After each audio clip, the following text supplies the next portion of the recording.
It's Angel Vane, and this is episode 90 of my author's diary.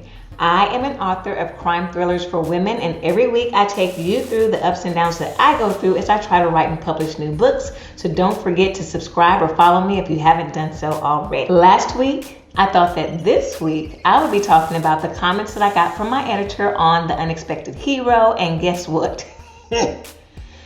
Postponed. I don't have any comments back from my editor yet. And it's my own fault!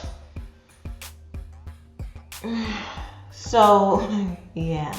The good thing, the positive thing, is that there's really no glaring plot issues with my story. So there's nothing that's going to have to be completely overhauled. So it's not devastating in that sense. But yeah, there are some issues. And this comes up when you write a series. And so I'm on the last book of the series, book 4, which means there's tons of stuff that I made happen in book 1, book 2, and book 3 that I have to make sure that I don't lose sight of as I'm writing book 4 so I don't mess something up. And guess what? Yeah, kind of had some issues with that. And so really what the editor is looking for is, where have I been internally inconsistent, not just within The Unexpected Hero book 4, but across the series, taking into consideration how I have already talked about or discussed and things I said about different aspects of the story in books 1, 2, and 3. And she finding issues, y'all. So many issues. And I'm just like, well, okay. And it's not that, again, I don't think that it's going to be anything where I have to completely overhaul the story that's in The Unexpected Hero, but a lot of the subtleties come in with the narration and the internal thoughts that you make characters have. And if their internal thoughts are inconsistent with things that happen in the first 3 books, I have to go back through painstakingly, kind of like with a fine-tooth comb, and switch out those internal thoughts so that they make sense with how they actually should be thinking, and not what I made them think because I hadn't gone back to look at the books and I kind of forgot what they should have been thinking at this point, right? So I am not looking forward to that. And I'm really hoping that the editor doesn't find too many more issues like that in the story. There's one big one that has already been brought up, and it's around the reason that Priscilla even went after Julian in The Fallen Hero in book 3. There is a whole chapter where I lay all of that out in a conversation that Julian and Priscilla have. Then, as I was writing The Unexpected Hero, guess what? I forgot completely about that scene. And so I have them speculating as to, well, why would Priscilla have done this? Why did she go after you? Well, it's it's written in book 3. They had a scene. Priscilla discusses it. She explains to Julian to his face, eye to eye. They looking eye to eye. Here's why I'm doing this to you, fool. And so the fact that I forgot about that, and then I start trying to make them speculate on why did she go after you back then, it's that's ridiculous. That's a mistake that I should not have made, but it's a mistake that I did make. So it's things like that the editor right now is going through and trying to identify if there are other issues like that in the book. Now, the other issue that the editor talked to me about this week that is also going to take a little bit of time to fix, and again, this is kind of the refinement, not wholesale editing, but it's the refinement that's needed, is that I tend to do this. So book 1 to book 2, book 2 to book 3, book 3 to book 4, they don't follow right on. They're not the next day. I always have some gap of time in between each of the books. And guess what? Stuff happens in that gap, right? So then when you start reading book 4, I'm telling you about what has happened in the gap since book 3 ended to the stuff that starts with book 4.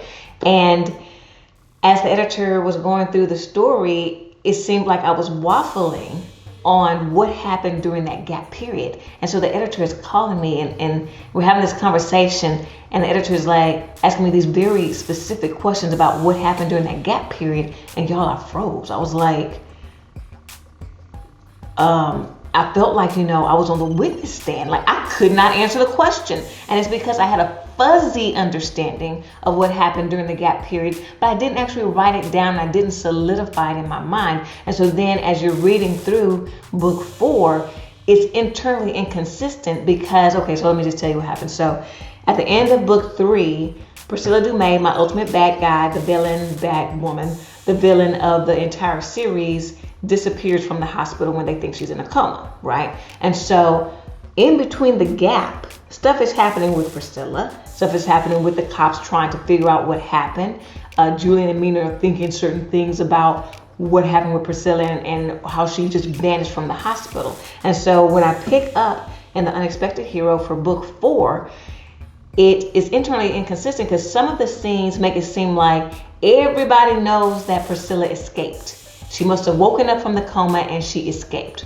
And then there are other scenes where it makes it seem like Priscilla has just disappeared and nobody is quite sure. Did somebody kidnap her, take her? What happened to her? She's just missing. And so this whole concept of during that gap period in between book 3 and book 4, what does the world think? Does the world think Priscilla is missing? Or do they think Priscilla has escaped? And guess what? As I was writing the scenes for book 4, sometimes I make it seem like Priscilla's missing. Sometimes I make it seem like she escaped. And that is what was driving some internal inconsistency. And when the editor kind of like asked me point blank, well, what happened during the gap? Is she just missing? Or did she escape? I was like, well, what had happened was...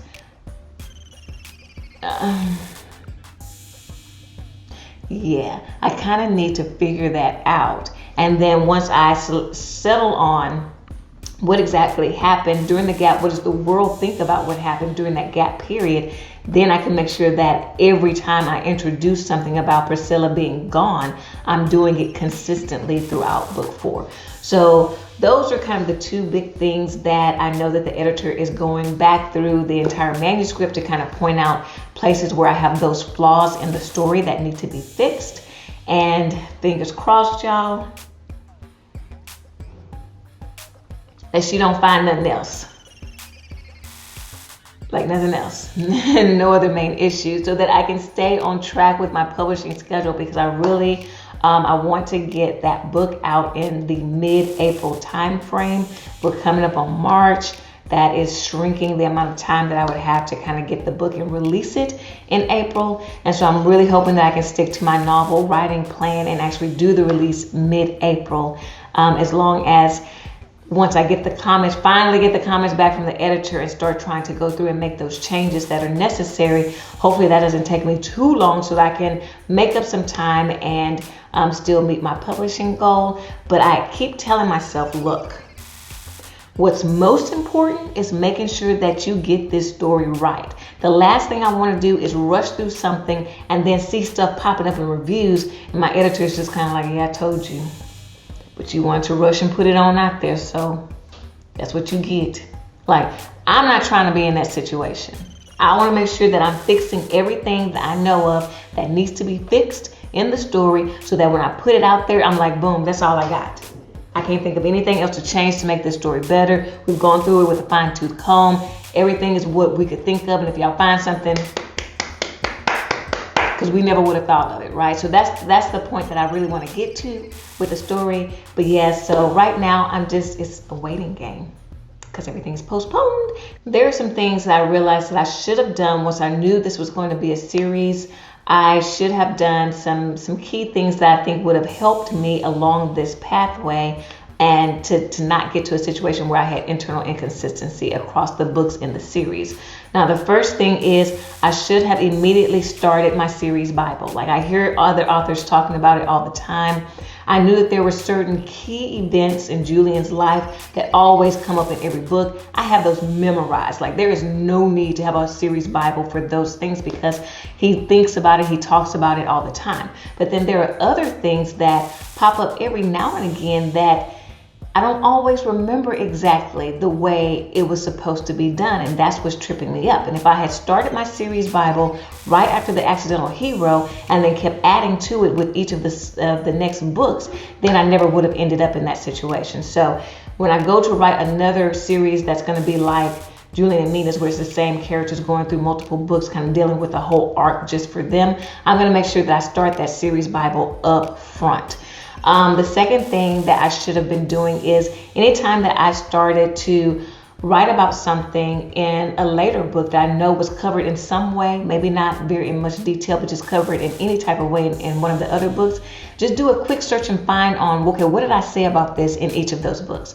That's something that I could have been doing along the way as I was writing that would have helped me to detect, hey, it kind of messed up here because they've already talked about this, or this is the way it was presented before and now you're presenting it differently. So that is another way that I could have gotten ahead of this issue, and that's something that I'm going to make sure that I do in the future.